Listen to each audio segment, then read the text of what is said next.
आलमी मीडिया में जो खबरें आई 27वीं आईनी तरमीम के हवाले से वो बड़ा इंटरेस्टिंग है।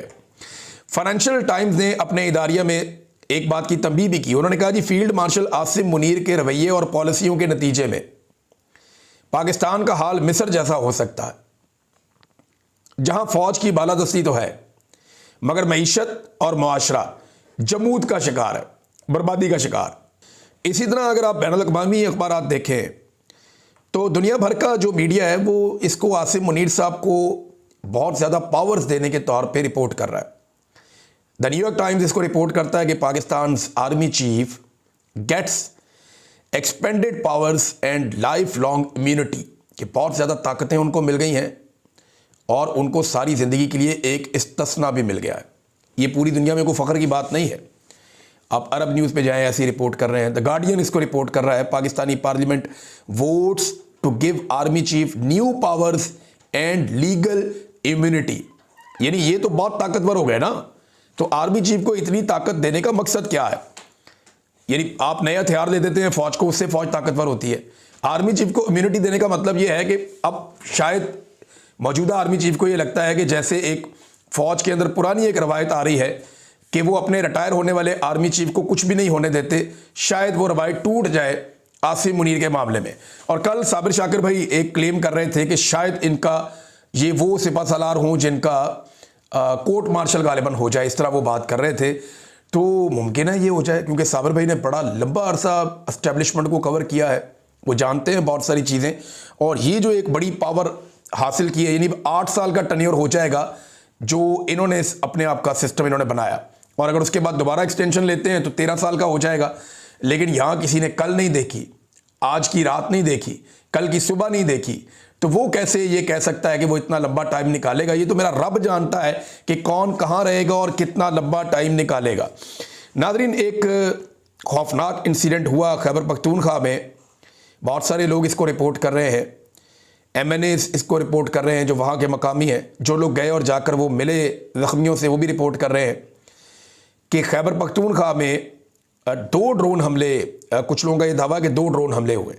एक तो गंडापुर साहब का एक सोशल मीडिया की टीम के एक रुकन है, उन्होंने कहा जी कि ज़िला बाजोड़ में और ज़िला खैबर में ड्रोन हमले रिपोर्ट हुए, और उन्होंने मस्जिद का भी बताया कि मस्जिद के अंदर भी ड्रोन हमला हुआ है। तो ये 2 ड्रोन हमले ज़िला खैबर में और बाजोड़ में रिपोर्ट हुए। और उसके बाद मेरे सामने ये एक और इन्फॉर्मेशन है, और ये बता रही है हरमीत सिंह ये रिपोर्ट कर रहे हैं कि ज़िला खैबर की वादिया तीरा शलोबर में शादी की खुशियाँ खौफ में बदल गई और तबाही में बदल गई जब एक मुबैशरा ड्रोन हमले, यानी ड्रोन के ज़रिए से आप गोला फायर किया जाता है ना, वो माटर भी बाद का ड्रोन से फायर होता है गोला, तो ऊपर से गिरने वाले गोले ने वलीमे की तकरीब को निशाना बनाया, जिसके नतीजे में बच्चों और ख़वातीन समेत कम अज़ कम 8 अफराद ज़ख्मी हो गए। उन्हें अस्पताल मुंतकिल किया गया जहां उन्हें तिब्बी इमदाद फराहम की जा रही है। मेंबर सूबाई असम्बली और चेयरमैन डेडिक खैबर अब्दुल गनी अफरीदी ने वाक़े की तस्दीक करते हुए बताया कि उन्होंने तमाम ज़ख्मियों की फ़र्दन अयादत की है। अस्पताल इंतज़ामिया को कहा कि कोई कोताही ना की जाए, इनका इलाज किया जाए अच्छे तरीके से, और उनके मुताबिक ऐसे वाक़यात पूरे कबायली इलाके को दोबारा खौफ की लहर में धकेल देते हैं। और नाज़रीन याद रखिएगा, ये वाक़या ऐसे वक्त में पेश आया जब खैबर पख्तूनख्वा में हाल ही में एक जरगा हुआ, और जरगे से वापस जाते हुए पश्तून तहफ़्फ़ुज़ मूवमेंट के 2 लोगों को अगवा भी किया गया। ये बड़ी अजीबोगरीब सूरत हाल है जो खैबर पख्तूनख्वा में, और वहाँ की गवर्नमेंट ये इसको फेस कर रही है, वहाँ के जो कबायली हैं वो इसको फेस कर रहे हैं। इस पर जो है वो एक असद कैसर साहब ने स्टेटमेंट दिया है शदीद किस्म का, फ्लोर पे खड़े होकर। उन्होंने कहा कि शादी की तकरीब पर आज आपने फिर ड्रोन हमला किया है। 2 रोज़ पहले खैबर पख्तूनख्वा का सबसे बड़ा जरगा हुआ और उसके फैसलों को आप नहीं मान रहे। क्या आप खैबर पख्तूनख्वा के लोगों को पाकिस्तानी समझते भी हैं? ये बड़ा सवाल किया गया है और मुतालबा किया जा रहा है कि इसके ऊपर एक FIR दर्ज की जाए इस हमले में, और नॉमिनेट किया जाए जो लोग इस हमले के लिए ज़िम्मेदार हैं। नाज़रीन, कुछ बड़े फ़ैसले किए हैं सुहेल अफरीदी ने, और यही वो फैसले हैं जो एस्टेब्लिशमेंट के लिए मुश्किलात पैदा कर सकते हैं खैबर पख्तूनख्वा में। देखिए, तवज्जो हटाने की पॉलिसी तो है, मैंने आपको पहले बताया था, लेकिन सुहेल अफरीदी ने बताया कि सियासी इख्तलाफात अपनी जगह, लेकिन अमन हम सबका मुश्तरका हदफ है। सूबाई असम्बली की तमाम करारदादों पर मुकम्मल अमल दरामद किया जाएगा। सबसे अहम करारदाद action in aid of civil powers के खात्मे से मुताल्लिक है।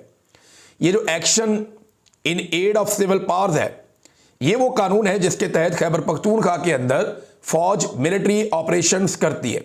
ये कानून खत्म हो जाए तो मिलिट्री ऑपरेशंस खैबर पख्तूनख्वा के अंदर करने का फौज का जो लीगल कवर है वो खत्म हो जाएगा। फिर उनके पास वो इम्यूनिटी या इस्तिस्ना वहां पे नहीं रहेगा। तो उसके बाद वो मजबूर होंगे कि जब जब उन्हें हुकूमत बुलाएगी, जब जब उन्हें हुकूमत इजाजत देगी या तलब करेगी, तभी आकर वो एक्शन ले सकेंगे, अदरवाइज वो एक्शन नहीं ले सकेंगे।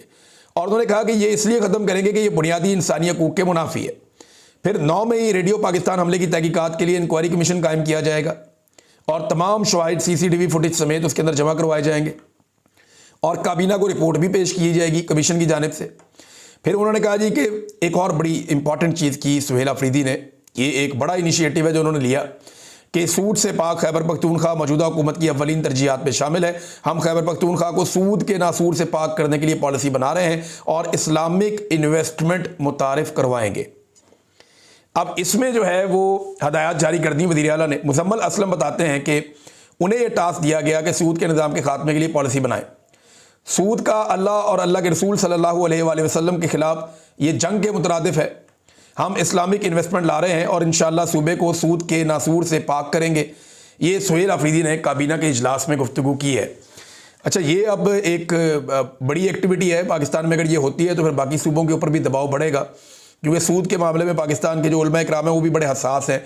इसके ऊपर अक्सर लोग बात करते रहते हैं। नाज़रीन, जैसे कि हमने आपको पहले बताया था कि वादे के ऐन मुताबिक अब पीपल्स पार्टी को आज़ाद कश्मीर में हुकूमत बनाने के लिए ग्रीन सिग्नल दे दिया गया। बंदे तो उन्होंने अपने पूरे कर लिए थे, तो अब वो आज़ाद कश्मीर में अपनी हुकूमत बना लेंगे और इसके लिए फैसल राठौर को नामजद भी कर दिया फौरी तौर पे पाकिस्तान पीपल्स पार्टी ने आज़ाद कश्मीर के वज़ीर आज़म बनाने के लिए। और इसके अलावा मैंने आपको ये भी बताया था कि 14 नवंबर तक ये 27वीं आइनी तरमीम पर हर हाल में काम मुकम्मल किया जाएगा और इतनी देर में ये अस्करी तंजीम आई भी, इसके ऊपर काम मुकम्मल भी हो गया। देखें, इतने अरसे में तो किसी तरमीम के जो बुनियादी खदोखाल है ना, वही तय नहीं होते। ये तय नहीं होता कि ये तरमीम होनी कैसे है, करनी कैसे है, करनी किस तरीके से होगी, कौन कौन सी, इसकी डिस्कशन तरमीम की कई कई महीनों तक चलती है। यहाँ पे तरमीम अचानक टक करके आती है, एक हफ्ते के अंदर अंदर मंजूर होती है और वो गई, किसी को समझ भी नहीं आई क्या है। और तरमीम आने के बाद लोग उसकी शिकें पढ़ रहे हैं कि जनाब इसके अंदर क्या है। बहुत सारे लोग बेचारे तजिया नहीं कर रहे थे, वो कह रहे थे हमारे सामने कोई तरमीम आएगी तो हम इस पर बात करेंगे ना।